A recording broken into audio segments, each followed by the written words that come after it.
Sunday, January 29th was a clear, beautiful day to fly in the northern skies. GA pilot Josh Smith and his family set out from Lake Hood in Anchorage, intending to fly the 65 miles southwest to Kenai, which sits on the eastern shore of Cook Inlet in southern Alaska.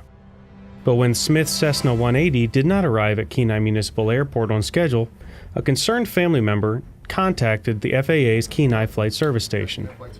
The team at the flight service station performed a search for a flight plan on the overdue Cessna, but found no information or contact with the aircraft. At that point, they transmitted an alert notice. When Anchorage Center controllers received the alert, they immediately began looking for the missing aircraft.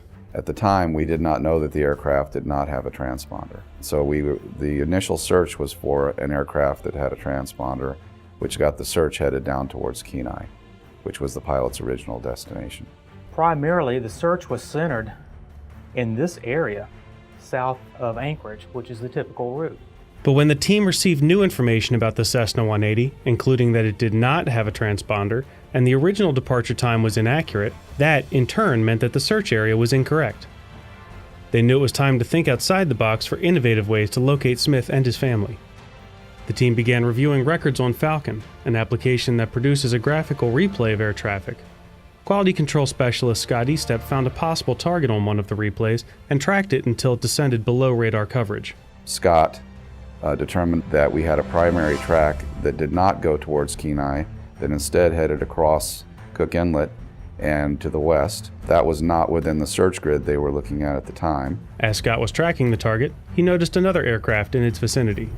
I noticed that another aircraft is in close proximity to it. They're in a see and avoid area as it is, so I was reasonably assured that that aircraft saw the missing aircraft and was adjusting its altitude and flight path to miss it.